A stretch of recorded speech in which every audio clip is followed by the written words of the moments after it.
Hello les gens, c'est Léo The Lug, bienvenue dans cette nouvelle vidéo. Aujourd'hui on va se faire 12 astuces absolument incroyables pour personnaliser et améliorer votre expérience sur votre iPhone 12 ou 12 Pro ou 12 Pro Max ou 12 mini. Il y en a des tonnes, vous ne pouvez pas tous les mettre dans le titre, mais vous avez compris, ça marche pour tous. J'ai fouillé sur tout internet pour vous trouver des astuces originales. Je ne vais pas vous apprendre à allumer votre téléphone avec le bouton Power, a priori vous le savez déjà.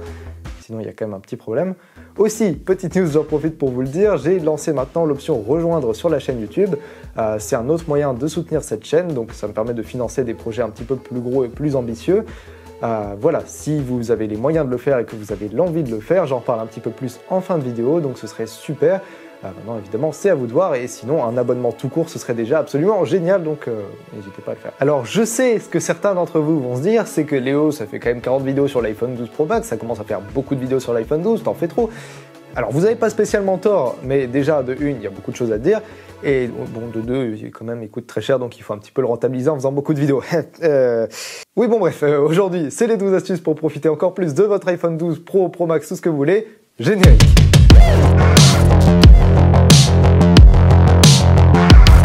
On commence petit avec le mode Reachability, vous allez comprendre pourquoi je dis petit, mais il faut savoir que les iPhones sont de plus en plus grands. Alors là, pour le coup, ça s'applique pas trop à l'iPhone mini, mais par exemple, l'iPhone 12 Pro Max fait 6,7 pouces, qui est absolument gigantesque. J'en ai déjà parlé dans ma review, d'ailleurs, allez la voir, voilà, c'est merveilleux si vous l'avez pas encore vu.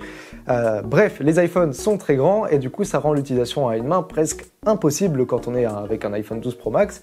Pour ça, il y a justement le mode Reachability, donc je vous invite à l'activer, c'est toujours pratique. Pour pouvoir l'activer, ce qui est plutôt pratique quand on veut l'utiliser, on va aller tout simplement se rendre dans Paramètres. Ça, vous allez voir qu'on va s'y rendre très souvent dans Paramètres, donc préparez-vous.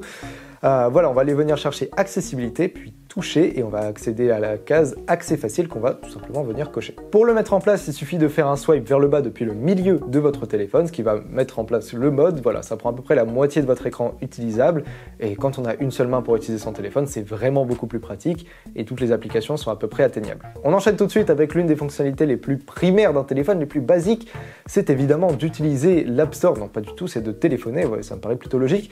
Bref, il faut savoir qu'avec iOS 14, justement, Apple a changé la notification qui s'affiche quand on va recevoir un appel. C'est plus en plein écran, c'est une petite bannière en haut, voilà, comme justement ce qu'on a avec les notifications aujourd'hui. Alors moi, je trouve ça plutôt joli, mais ça ne plaît pas forcément à tout le monde, et c'est pas forcément ce qu'il y a de plus pratique non plus. Des fois, on a envie que ça prenne tout l'écran, justement, pour vraiment qu'on soit notifié. Pour faire ça, c'est très très simple. On va encore une fois aller dans Paramètres, puis on va venir chercher téléphone, appel reçu, et on va juste cocher plein écran, et puis voilà, c'est magnifique, c'est fait, c'est tout rapide. Si vous avez envie de le remettre en arrière, vous mettez bannière, enfin voilà, c'est plutôt logique. Si vous êtes nouveau sur iPhone, sur iOS globalement, vous serez ravi de pouvoir découvrir que vous pouvez personnaliser aussi votre centre de contrôle. C'était mon cas, j'ai fait ça, j'ai fait waouh, mais attendez, c'est incroyable. Pour le personnaliser, rien de plus simple, on va dans Paramètres, incroyable, qui s'y attendait, on va aller chercher centre de contrôle, et voilà, c'est vraiment très explicite. En fait, vous avez toute une liste avec les applications que vous pouvez décider de rajouter dans votre centre de contrôle. Il y a une tonne de raccourcis qu'on peut y ajouter.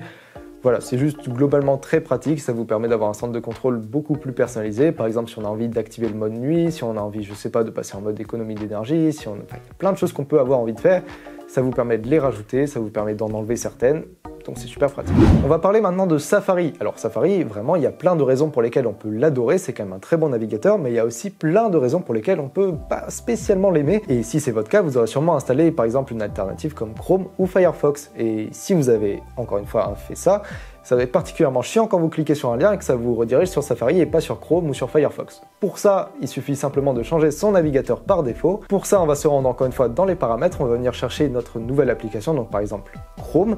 On va tout simplement aller dans navigateur par défaut et on va cocher Chrome au lieu de Safari. Et on s'attaque maintenant à Face ID. Voilà, on enchaîne vraiment très vite. C'est bien, hein, comme ça vous perdez pas de temps.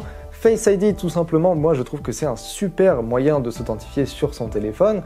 Bon, effectivement, avec le Covid, il y a eu quelques soucis, et c'est pour ça que notamment sur les prochains iPhones, il y aura Touch ID, mais globalement, c'est quand même un moyen qui marche super bien, mais quand même, quelquefois, on peut avoir le visage qui se reconnaît pas du premier coup ou quoi. Cette solution-là, elle est très simple et très logique au final, c'est tout simplement d'enregistrer 2 fois votre visage. Donc c'est un petit peu comme ce que j'avais montré il y a très longtemps avec les astuces sur le S10, par exemple, d'enregistrer 2 fois son empreinte. Bah là, on va enregistrer 2 fois son visage, et ça va permettre justement d'avoir plus de chances de reconnaître du premier coup. Pour activer vos 2 visages sur Face ID, c'est très simple, vous allez dans les paramètres, vous allez chercher Face ID et code, et vous mettez tout simplement, encore une fois, votre visage dans Ajouter un visage. Moi, vous pouvez voir, j'ai le texte en rouge, ça veut dire que je l'ai déjà fait. Ce qui veut dire qu'on ne peut pas rajouter plus de 2 personnes sur son téléphone, donc ça c'est à prendre en considération quand même. Si vous êtes 2 à utiliser le même téléphone, du coup c'est pas pour vous, mais sinon écoutez, si vous avez un iPhone 12 Pro Max pour vous tout seul, faites-vous plaisir, c'est toujours bien d'avoir plus de fiabilité quand on se connecte, ça évite quelques petits moments chiants, bon c'est rien de grave mais c'est toujours bien. On va maintenant rentrer dans des fonctionnalités un petit peu plus profondes, un petit peu plus cachées, un petit peu plus sci-fi 2077, tout ça vous avez compris le délire. On va parler de la reconnaissance sonore. Alors là effectivement on est sur un truc déjà, rien que le titre, ça en voit un petit peu plus. La reconnaissance sonore, ça va tout simplement être la détection des bruits environnants pour détecter des bruits assez classiques, par exemple quelqu'un qui toque à la porte, une alarme qui se déclenche, puis ça va vous envoyer une petite notification pour vous dire, bah voilà, écoute, il y a ça qui s'est passé, si tu l'as pas entendu, moi je te le dis. Il y a plusieurs cas d'utilisation, notamment par exemple si on est au travail, si on a un casque qui annule beaucoup de bruit, ça peut être toujours bien d'avoir ça. Si on a beaucoup de musique, enfin il y a plein de cas où ça peut être toujours utile d'avoir une reconnaissance des sons, de ce qui se passe autour de soi. Pour le coup ça marche vraiment très bien, les bruits sont bien détectés comme il faut. Voilà, c'est une fonctionnalité qui est toujours cool d'avoir. Par contre, il y a un point négatif quand on active ça, c'est qu'on ne pourra plus appeler Siri. Il faudra tout le temps utiliser le bouton pour l'activer. Voilà, si vous utilisez souvent Siri, ce ne sera pas fait pour vous. Si vous ne l'utilisez pas trop souvent comme moi, c'est plutôt pratique. Si vous avez envie d'activer cette fonctionnalité, c'est très simple. On va encore une fois dans les paramètres, c'est la millième fois qu'on le fait déjà, vous commencez à connaître le truc. On va dans accessibilité, on va rechercher reconnaissance des sons, on vient l'activer et on vient mettre en haut, du coup en vert, les sons qu'on a envie de reconnaître. Une fois que vous avez fait ça, tout est set, voilà, ça marche très bien, c'est prêt, c'est ready, vous aurez vos notifications dès qu'il y aura des sons, donc c'est parfait, c'est magnifique, que demande le port. Une fois qu'on a fait ça, un des univers qui peut être très intéressant d'aller explorer, c'est tout ce qui est widget sur iOS 14, ça a été introduit, voilà, c'est super bien, ça marche très bien, ça vous permet d'avoir ces carrés ou ces rectangles qui affichent des informations en plus grand, c'est très nouveau pour l'iPhone. Mais voilà, c'est vraiment très cool, je vais en parler plus en détail dans une vidéo dédiée à la personnalisation sur iOS. Donc, si ça vous intéresse, on vient s'abonner à cette chaîne. Si ça vous intéresse d'aller déjà explorer tout cet univers des widgets et compagnie, c'est très simple, on va aller se rendre dans pas dans paramètres pour une fois, bon, ok, c'est la seule fois dans cette vidéo, on n'y va pas, donc j'en profite. Vous faites un long appui sur votre écran d'accueil, en haut à gauche vous avez un petit plus, et là-dedans vous pouvez sélectionner plein de widgets différents à activer. Voilà, je vous laisse jouer avec, mais c'est très simple d'installation, vous pouvez voilà, mettre tout ce que vous voulez, il y a plein d'applications qui sont compatibles et utiles justement avec ces widgets, notamment par exemple les actualités, la météo, c'est vraiment cool de l'avoir, je vous laisse en profiter. Qu'est-ce qu'on va retrouver d'autre sur son écran d'accueil qu'on aurait bien envie de modifier? C'est des icônes. Alors bien envie de modifier, ça dépend des gens, faites quand même attention à ce que vous mettez, j'ai pas envie d'inciter les gens à transformer leur téléphone en des monstruosités absolument moches, mais il y a quand même certaines applications où ça peut être sympa de se créer un petit peu des thèmes différents. Pour faire ça, on va télécharger l'application Moloco. Bon, c'est une application de profil justement pour iPhone. Vous téléchargez cette application, dedans vous aurez une liste de profils, vous faites installer. Ensuite, vous allez chercher dans vos paramètres, dans Général, puis chercher Profil. Encore une fois, on est dans les paramètres, de toute façon, on connaît bien le terrain. Et là, vous allez utiliser le profil que vous avez installé, le mettre en place sur votre iPhone. Et voilà, ça va vous mettre les nouvelles applications avec les nouveaux icônes. Encore une fois, comme je vous l'ai dit, c'est des raccourcis, mais ça marche très bien et ça vous permet d'avoir des icônes différentes. Encore une fois, ça c'est aussi une feature dont je vais parler beaucoup plus en détail dans ma vidéo pour personnaliser iOS, donc si ça vous intéresse, on vient s'abonner, voilà, c'est merveilleux, c'est fantastique. On en arrive aux 3 dernières astuces qui sont toutes autour de la caméra, de la photo, de la vidéo, tout ça, donc c'est une partie en général que vous adorez et que moi aussi, j'adore, donc c'est vraiment cool. Et on commence par une petite astuce pour FaceTime, donc voilà, c'est un truc assez simple mais qui est quand même plutôt cool. Quand vous allez être en appel, donc avec la personne qui est en face de vous, vous allez souvent regarder votre écran et pas la caméra, donc c'est comme si je vous parlais comme ça, c'est pas forcément très agréable. Pour fixer ça, il y a une option qui s'appelle le Eye Contact qui va permettre justement de regarder constamment votre interlocuteur, même si vous regardez votre écran, ça fait une petite modification sur la vidéo et c'est une feature vraiment qui n'est pas dérangeante spécialement, donc je vous invite vraiment à l'utiliser. Pour l'installer, encore une fois, c'est très simple, on va où? On va dans Paramètres et on va venir chercher FaceTime. Et une fois qu'on est dans FaceTime, on va tout simplement activer le contact visuel. Et puis voilà, rien de plus à faire, dans tous les cas c'est extrêmement simple, mais c'est une petite astuce qui va quand même améliorer votre expérience globale sur iPhone. Moi je trouve que c'est toujours bien de le mettre. Avant-dernière astuce, déjà oui, on se rapproche de la fin, malheureusement on est tous très tristes, ce serait une petite raison pour mettre un petit like sur cette vidéo parce qu'elle est vraiment incroyable, franchement je dis pas du tout ça parce que c'est moi qui l'ai fait. Bref, cette 11e astuce, elle va concerner l'enregistrement de votre écran et c'est justement comment enregistrer son écran. Il y a des gens qui font des vidéos dédiées à ça, bon, moi je le présente comme une astuce parce que c'est vraiment simple à mettre en place et ça marche juste super bien. Voilà, on a juste à appuyer sur un bouton, on attend 3 secondes et puis ça recorde son écran, c'est fluide, c'est intégré dans le système d'exploitation, on n'a pas besoin de passer par des applications tierces ou je sais pas quoi, donc c'est vraiment bien. Pour l'activer, on va se rendre où ça? On va se rendre dans paramètres, voilà, je vous le fais même plus deviner.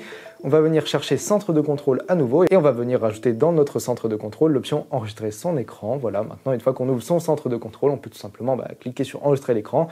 Puis voilà, au bout de 3 secondes, ça commence l'enregistrement. Si on a envie d'arrêter, on revient dans le centre de contrôle, on appuie sur arrêter, et puis voilà, c'est merveilleux, ça marche super rapidement. C'est inclus dans l'OS, donc ça va directement dans votre galerie photo. Bref, ça marche super bien, il n'y a vraiment rien à redire. Voilà, si ça vous intéresse, je suis sûr que ça vous arrivera à un moment ou à un autre d'avoir envie d'enregistrer votre écran, donc mettez ça en place.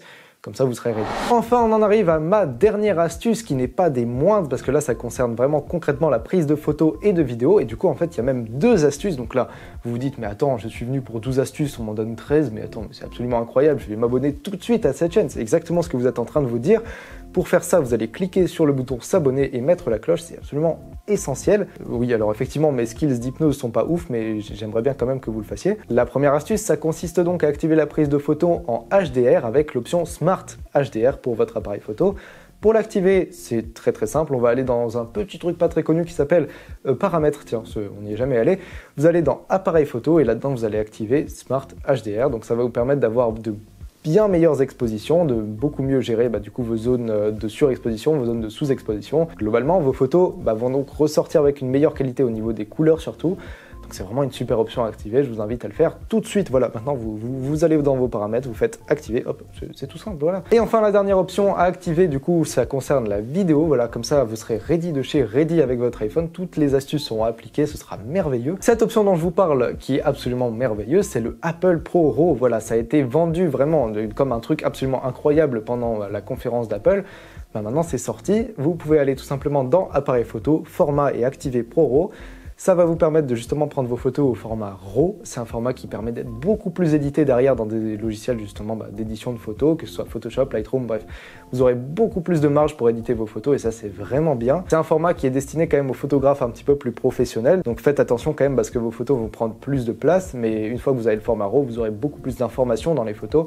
Ça vous permet vraiment de faire des super édits. Si vous êtes du genre à retoucher beaucoup vos photos, je vous invite vraiment à le faire. Ce sera super utile à l'avenir.